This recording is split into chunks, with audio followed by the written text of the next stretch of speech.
When the Tigers of Tennessee State came into Assembly Hall, where the Hoosiers had won 21 consecutive games, it was supposed to be a blowout. But the pesky Tiger team would have none of that talk. Career highs and a big injury would be the stories of the night. Let's have a look at this one. Don't be fooled, we were playing Tennessee State in this one. Coach Sampson looking to stay undefeated at home as IU head coach. Pick it up here, DJ White skies over Rashad Armstrong for 8 of the first 12 Hoosier points. Later on, Armand Bassett finds Eric Gordon, who misses the one-handed slam, and Assembly Hall would go quiet. Fortunately, he would have a chance to redeem himself right here on this backdoor cut, courtesy of Lance Stemler, his assist, and EJ puts it through the net for his only field goal of the night. A couple minutes later, Gordon falls hard on his back, and after being looked at by the trainers, he would leave the game. Fortunately, the word is that he will play on Saturday night against Kentucky.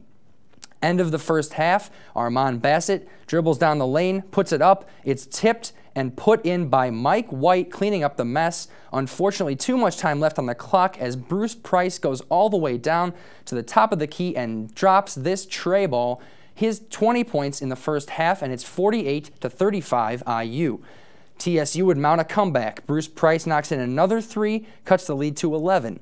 Tough defense on the press, and Moray Ivy, after they swing it around, he takes the pass and drops a 3, cutting the lead to 7, as close as the Tigers would be, though. Later here, Jamarcus Ellis dishes out to Lance Stemler for 3 of his 9 points on the night. Ellis had 10 assists. Under 2 minutes left, a desperation shot from Gerald Robinson that does not fall. Ellis gets the board. He had 7 of those on the night. Feeds DJ White all alone for the two-handed slam, gives him 29 points and a career high, and the Tigers are nailed securely in their coffin, 84-72 Hoosiers. For more from Assembly Hall, here's Alexis Hosier.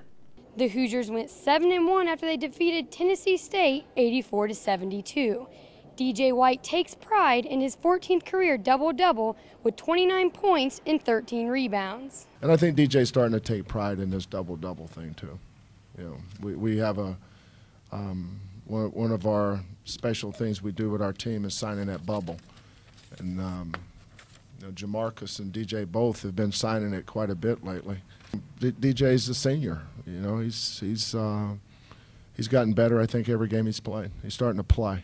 With Eric Gordon limited to 12 minutes due to an injury, Coach Sampson looked to the other players to step in and fill the void.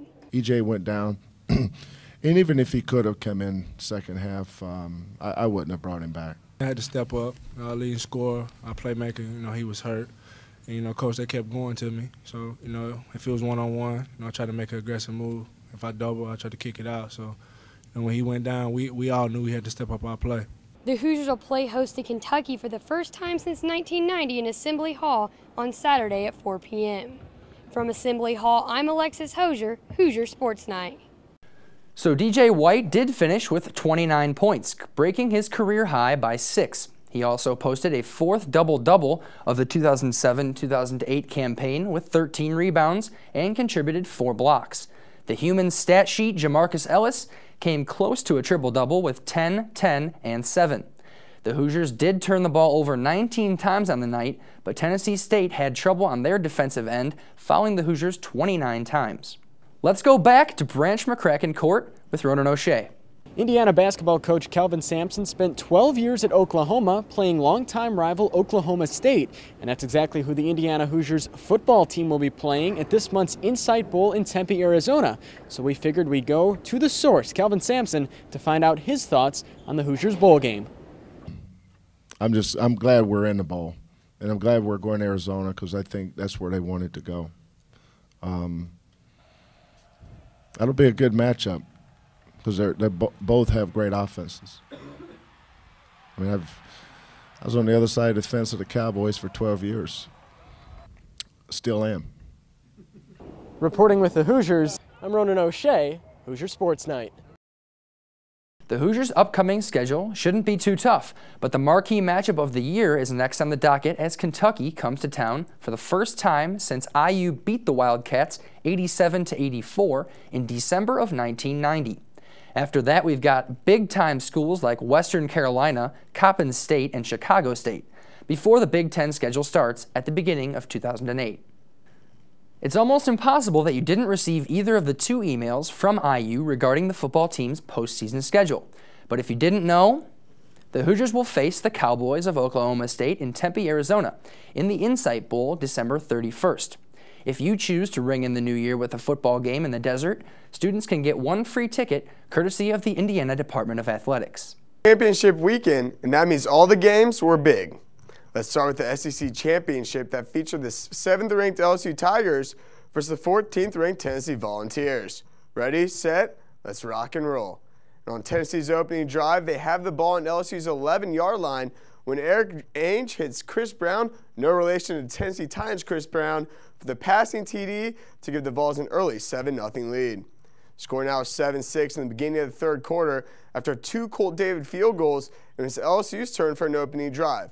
With the ball on Tennessee's 27-yard line, Ryan Perlew, he's good, throws to Demetrius Bird-Hua for the 27-yard touchdown, and after the PAT, it was 13-7 LSU. Jonathan Zenon intercepts his pass and takes it to Imagination Land where dreams come true as LSU goes on to win this one to keep their championship dreams alive. For LSU to be in the title game, they need Missouri and West Virginia to lose. Well, West Virginia did lose to Pittsburgh by a score of 13-9. Trust me, the no highlights, you don't want to see them. Pretty ugly game. But what about the #1 ranked Tigers of Missouri, who played in the Big 12 Championship against the 9th-ranked Oklahoma Sooners? Late in the 2nd quarter, Oklahoma with the ball up 7-6 when Chris Brown pounds it in for a 2nd rushing touchdown of the day to put them up 14-6. Mizzou would answer right before halftime when Chase Daniels executes the flawless QB draw for the touchdown, and after the successful 2-point conversion, it was tied at 14s. But this game got out of hand real fast, and game still tied middle of the 3rd quarter when Alan Patrick runs it in for the 4-yard touchdown to give the Sooners a 7-point lead 2 plays later. Missouri ball when Curtis Lofton finds, a ball, picks off the Chase Daniel pass and returns it to the 7-yard line where Sam Bradford makes it look easy as he connects with Jermaine Gresham for the 5-yard touchdown to put Oklahoma up 28-14, and they had it on cruise control from there as they go on to win 38-17 and keep Missouri out of the title game. Now, with all that said, let's take a look at the big bowl games to see who's playing who and where. LSU will face Ohio State in the BCS championship game. Kansas, who didn't even play in their conference championship game, faces ACC winner Virginia Tech in the Orange Bowl. The best bowl game could be the Oklahoma Sooners, winners of that Big 12 championship game, as they play West Virginia in the Fiesta Bowl. The most intriguing game is a Sugar Bowl that has the Hawaii Warriors, a.k.a. Rainbow Warriors, winners of the WAC with a 12-0 record. They will play against the Georgia Bulldogs. Enjoy the bowl games. I know I will. I'm Mark Kaplan, and that was the rundown. Other Big Ten schools competing with postseason bowls include Purdue, Michigan State, Penn State, Wisconsin, and Michigan. The Big Ten is represented twice in the BCS bowl season, with the Illini battling perennial Rose Bowlers USC Trojans. That game can be found on ABC, and the Buckeyes will head to the BCS title game for their 2nd consecutive year, hoping to avenge last year's loss by the hands of a different SEC school as they engaged Les Miles' Tigers in a virtual home game for LSU in the Superdome in New Orleans. Fox will carry that game. Well, thanks for joining us here on this Hoosier Sports Night update. Be sure to catch the last update of the semester next week with coverage of the Kentucky Wildcats game.